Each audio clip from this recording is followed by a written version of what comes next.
السلام علیکم پاکستان اے are information میں ایک بار پھر تمام دوستوں کو خوش آمدید۔ پاکستان کرکٹ ٹیم کو بالآخر اسپانسر مل ہی گیا، مگر معاہدہ کتنے میں ہوا جان کر ہر پاکستانی حیران و پریشان رہ جائے۔ ویڈیو کی تفصیل میں جانے سے پہلے اے آر انفارمیشن کو سبسکرائب کریں اور بیل نوٹیفیکیشن پر کلک کریں۔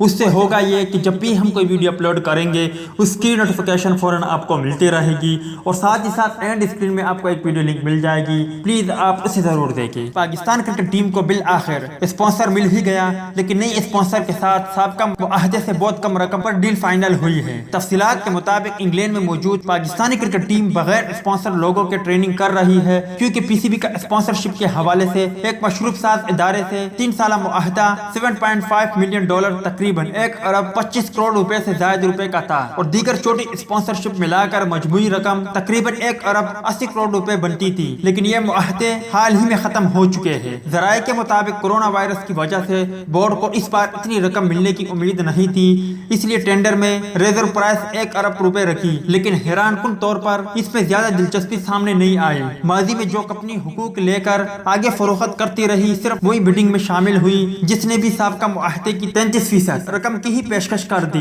بورڈ نے اس پر براہ راست سابقہ اسپانسر سے رابطے کا فیصلہ کیا، مگر معاملات مذکورہ کمپنی نے ہی طے کیے۔ یاد رہے کہ دورہ انگلینڈ کے دوران شاد خان افریدی فاؤنڈیشن کی لوگو بھی پاکستان کرکٹ ٹیم کے کھلاڑیوں کی جرسی پر زیب تن ہوگا، جبکہ دوسری جانب انگلینڈ سے سیریز میں بھی ایسا ہی ہوگا۔ لوگو اسپانسرشپ سے ایک کھلاڑی کو فی ٹیسٹ 4.5 لاکھ، جبکہ ون ڈے اور T20 میں 2,25,000 روپے دیے جاتے ہیں۔ کرکٹ بورڈ آئندہ چند روز میں اسپانسرشپ معاہدے کا اعلان کرے گا۔ تو دوست یہ تھی پاکستان کو اسپانسرشپ ملی، اس حوالے سے اپڈیٹ۔ ویڈیو اچھی لگی ہو تو لائک کرے، بری لگی ہو تو ڈس لائک کرے۔ چینل کو ابھی تک سبسکرائب نہیں کیا تو اسے بھی سبسکرائب کرے، اور ساتھ ہی ساتھ بیل آئیکن پر بھی کلک کرے، تاکہ جب بھی ہم کوئی ویڈیو اپلوڈ کریں اس کی نوٹیفیکیشن فوراً آپ کو ملتی رہے۔